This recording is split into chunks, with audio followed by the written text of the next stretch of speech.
Zdravo. My name is Meto Koloski, and I'm one of the co-founders and current president of the United Macedonian Diaspora, based out of Washington, D.C.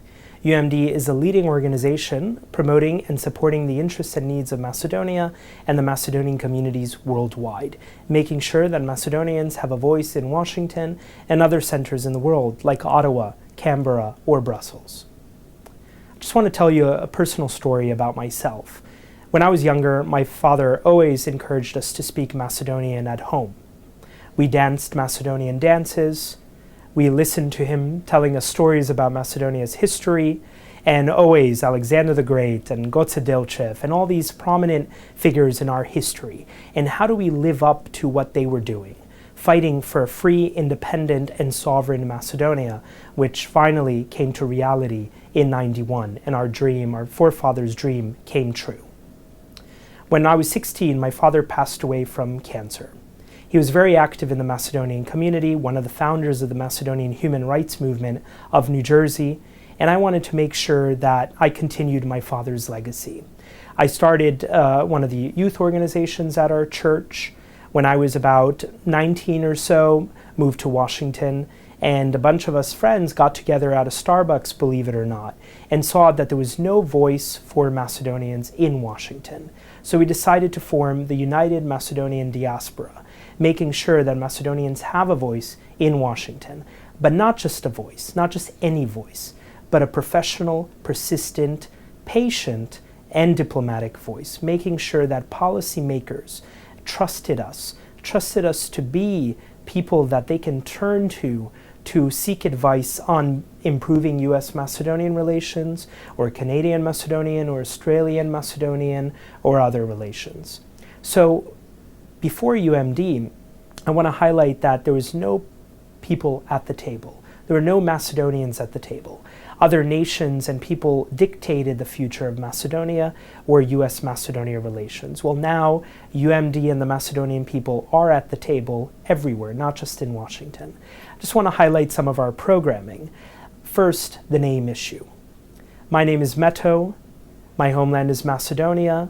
I am a Macedonian, and nobody has the right to take that away from me or any of us.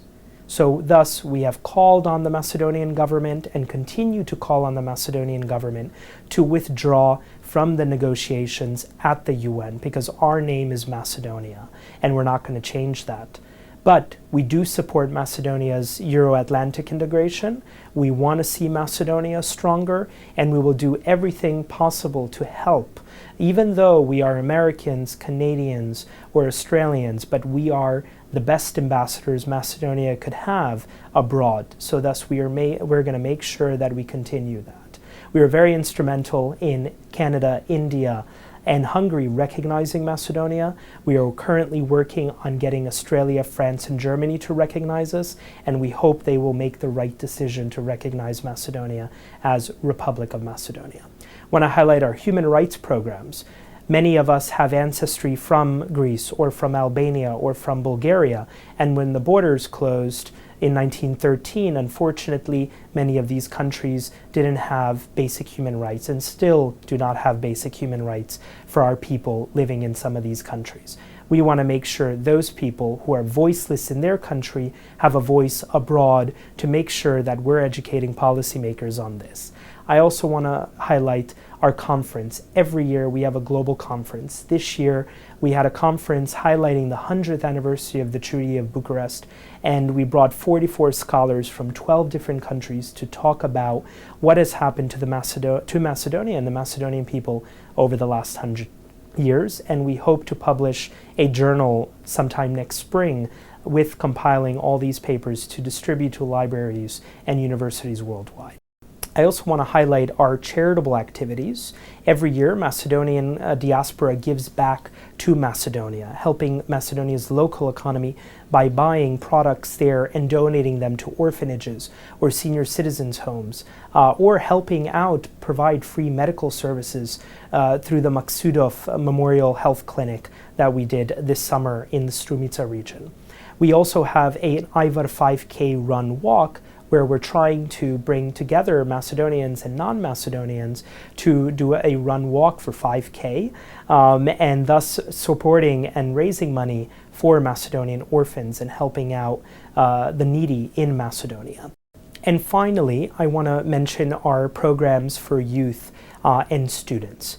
Every year, UMD brings scores of students to Washington, D.C. to intern at our office from different countries in the world, like Australia, Canada, or France, or throughout the United States that are of Macedonian heritage and also non-Macedonian heritage, to give them and have them learn about the best practices in Washington, D.C., how an organization like UMD runs, and giving them the skills for their careers moving forward.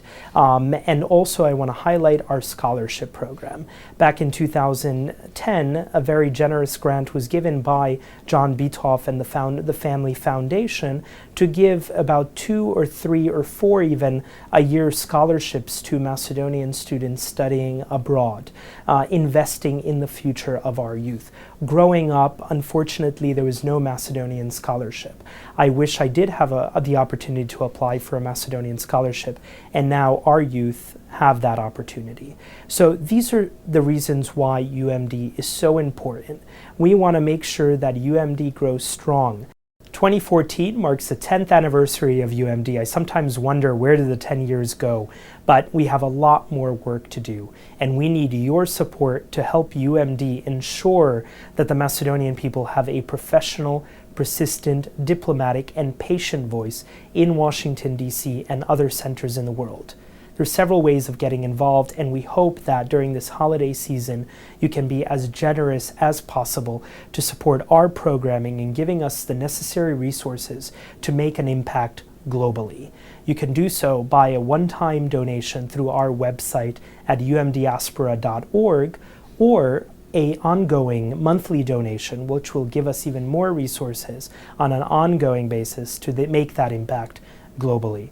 Before December 31st, we have a goal of raising $100,000, and with your support, I think we can do it.